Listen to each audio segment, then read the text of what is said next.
अस्सलाम वालेकुम वरहमतुल्लाहि वबरकातुहू। आज मैं आपको ज़बरदस्त सा हेल्दी ब्रेकफ़ास्ट बनाने की रेसिपी बता रही हूँ, जो कि हम गर्मियों में लाजमी बनाते हैं। हफ़्ते में एक बार हमारे यहाँ ये ज़रूर बनता है।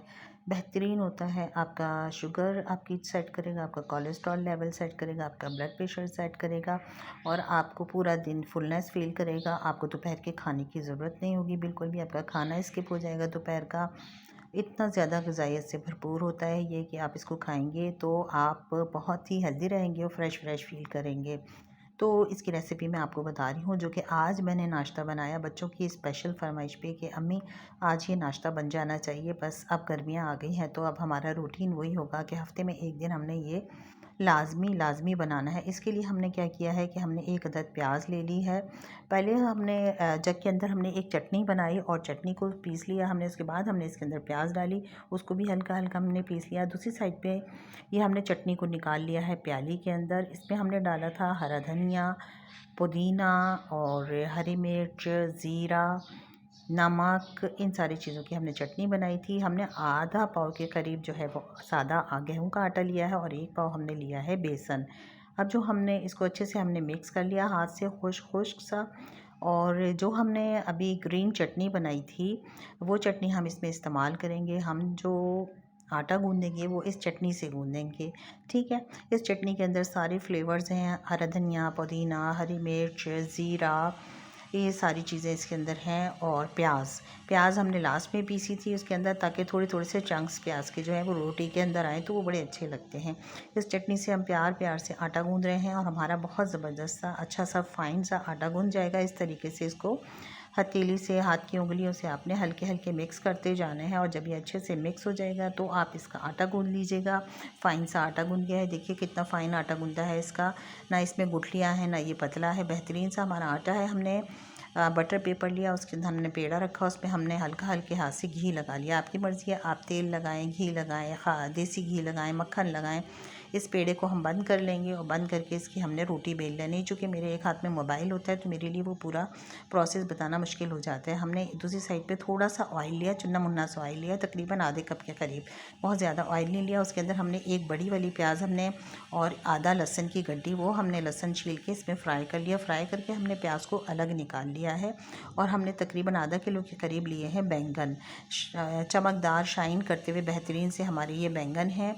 और आपको पता है कि बैंगन जो होते हैं full of minerals, calcium, magnesium, iron, vitamin सबसे भरपूर होते हैं और मिनरल्स तो बहुत ज़्यादा होते हैं इसके अंदर और बहुत ज़्यादा हेल्दी होते हैं ये ना, बहुत ही ज़्यादा हेल्दी होते हैं। जिस ऑयल में हमने प्याज फ्राई की थी उसी के अंदर हमने ये लंबे लंबे से बैंगन काट के झटपट इसमें डाल दिया। अच्छा, बैंगनों को काट के रखना नहीं है ज़्यादा देर, वरना ये कड़वे हो जाते हैं। बेसिकली मैं तो लाइव इनको कट करके डालती हूँ, लेकिन मेरे एक हाथ में मोबाइल था तो मैंने इसको पहले से काटा और दूसरे हाथ में मोबाइल पकड़ के वीडियो बना के आपको दिखानी थी।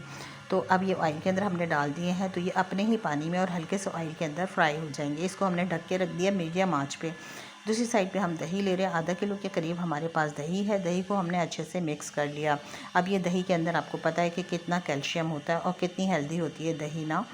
दही में हमने ये प्याज डाल दी और लहसुन जो हमने फ्राई किया था वो डाल दिया। आप चाहें तो प्याज को हाथ से क्रश करके भी डाल सकते हैं, ये आपकी मर्ज़ी है। हम एज़ इट इज़ डाल देते हैं, हम हाथ से क्रश नहीं करते हैं इसको। लहसुन भी इसमें डाल दिया फ्राई किया हुआ और इसको अच्छे से हमने मिक्स कर लिया दाल घुटनी से। जनाब आज तो मज़ा ही आने वाला है नाश्ते का। यकीन करें सब घर वाले साथ बैठते हैं ना, मिल के नाश्ता करते हैं तो बहुत ही अच्छा लगता है। इतना ज़िंदगी का एहसास होता है जब सब घर वाले मिल के नाश्ता करें। तो नमक डाला हमने दही के अंदर और थोड़ी सी हमने इसके अंदर पिसी हुई मिर्चें डाली। अलग अलग नाश्ता करना, अलग अलग टाइम पे उठ के बैठना, कभी किसी के लिए कुछ नाश्ता बन रहा है, कभी किसी के लिए कुछ नाश्ता बन रहा है, इससे क्या होता है घर की बरकत ख़त्म हो जाती है, मोहब्बतें और रौनक भी ख़त्म हो जाती है। और कोशिश करें सब मिल बैठ के नाश्ता करें, इस तरह की डिशेज़ बना लिया करें। थोड़ी देर के बाद हमने ढक्कन हटा के देखा तो हमारे बैंगन जो है बेहतरीन तरीके से जो है ना वो सॉफ्ट हो चुके हैं और फ्राई हो चुके हैं। आप देखिए कितने कम ऑयल के अंदर मैंने इनको फ्राई किया है। लोग क्या करते हैं इतना इतना ऑयल भर के उसमें फ्राई करते हैं। नहीं, बिल्कुल नॉर्मल ऑयल लिया है ताकि वो हमारी सेहत के लिए नुकसानदेह ना हो। अब ऑयल, बैंगन हमने साइड में किए, थोड़ा सा ऑयल हमारा गर्म था, इसमें हमने ज़ीरा डाला और इस पॉइंट पे हमने कलौंजी भी डाल दी इसके अंदर। ये डालने के बाद हल्का सा फ्राई हो गया, हमने बैंगनों को इसमें मिक्स कर लिया। बहुत ही लाजवाब, इतना टेस्टी, इतना यमी ये रायता बनता है ना कि आपको ना भरपूर ग़िज़ाइयत मिल जाएगी, मज़ा आ जाएगा नाश्ते का। और जब घर वाले सब साथ बैठ के करें तो अल्हम्दुलिल्लाह अल्हम्दुलिल्लाह, अल्लाह नज़र बद से बचाए, घरों में रौनकें, बरकतें और मोहब्बतें रहें हमेशा हमेशा हमेशा सबके घरों में, और सब मिलजुल के बैठें और नाश्ता करें। इसमें हमने ये फ्राई बैंगन डाल दिए दही के अंदर, तो जनाब हमारा मज़ेदार सा लाजवाब सा जो है बैंगन का रायता हमारा रेडी हो गया है। और साथ में हम इसके बना रहे हैं बेसनी पराठे। मैंने आपको बेसनी पराठे की भी रेसिपी बता दी कि किस तरीके से बेसनी पराठा बनाया है, और कितनी इजी रेसिपी है, कुछ मुश्किल नहीं, कोई झंझट नहीं। ये हरी चटनी है जो मैंने बनाई थी बेसनी आटा गूंदने के लिए। पिसी हुई मिर्चें हैं, ज़ीरा है, नमक है, हरा धनिया है, पुदीना है और हरी मिर्चें हैं। ये सब मैंने जूसर ग्राइंडर में डाल के और इसकी मैंने चटनी बना ली, हल्का सा पानी डाल के इसको पीस लिया था। जब ये पिस गई उसके बाद इसके अंदर एक अदद मैंने प्याज काट के डाली, ताकि थोड़ी मोटी मोटी सी प्याज रहे उसकी, यानी चॉप जिस तरह से होती है ना, तो थोड़ी थोड़ी चंक्स आए रोटी के अंदर, तो वो मज़ेदार लगे बेसन के पराठे के अंदर। तो ये हमारा जो है, ये हमारा चटनी बन रही है आटा गूंदने के लिए।